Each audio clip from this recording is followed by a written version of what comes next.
மிகுவேல் இஸ்ரவேல் என் நம்பிக்கையானவரே. கர்த்தருக்குள் மிகவும் பிரியமான தேவஜனமே, உங்கள் யாவருக்கும் அன்பின் வாழ்த்துக்கள். இந்த நாளிலும் கூட உங்கள் யாவரையும் நம்பிக்கை நேரத்திலே சந்திக்கிறேன். நான் உங்கள் பாஸ்டர் ஜாயின் ஆஃப் ஃபெய்த்.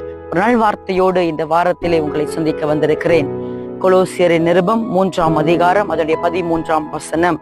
ஒருவரை ஒருவர் தாங்கி ஒருவர் பேரில் ஒருவருக்கு குறைபாடு உண்டானால் கிறிஸ்து உங்களுக்கு மன்னித்தது போல ஒருவருக்கொருவர் மன்னியுங்கள்.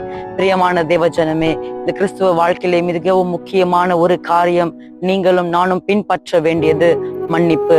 இந்த நாளிலும் கூட சகோதரரோடு கூட குறை உள்ளவர்களா இருக்கிறீர்களா? உறவினர்களோடு கூட ஒரு குறை இருக்கிறதா? மன்னிக்க முடியாத நிலைமையில் இருக்கிறீர்களா? நீங்கள் மன்னிக்க வேண்டும் என்று வேதம் சொல்லுகிறது. கிறிஸ்து உங்களை எப்படி மன்னித்தாரோ அதே போல ஒரு மன்னிக்கிற மனப்பான்மை உங்களில இருக்கட்டும்.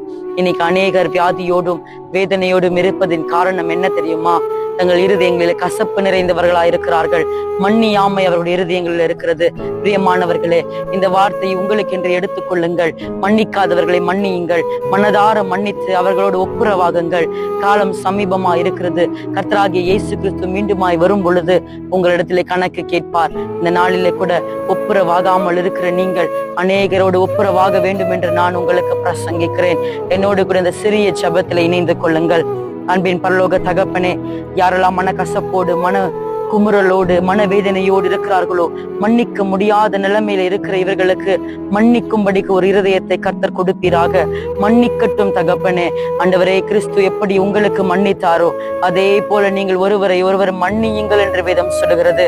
இதை பார்த்து கொண்டிருக்கிற எல்லாரும் மன்னிக்கிற ஒரு மனப்பான்மையில உருவாவார்களாக என்று சொல்லி ஜெபிக்கிறேன். கர்த்தர் இவர்களுக்கு ஒரு மன்னிக்கிற இருதயத்தை கொடுத்தபடியால் நன்றி செலுத்துகிறேன். இயேசுவின் மூல ஜெபம் கேளும் எங்கள் நல்ல பிதாவே. ஆமேன், ஆமேன். பிரியமானவர்களே, இந்த நாள் தொடங்கி ஒருவரை மன்னிக்க ஆரம்பிப்போம். கர்த்தர் உங்களை ஆசீர்வதிப்பாராக. மீண்டுமாய் அடுத்த நம்பிக்கை நேரத்திலே உங்களை சந்திக்கிறேன். ஆமேன்.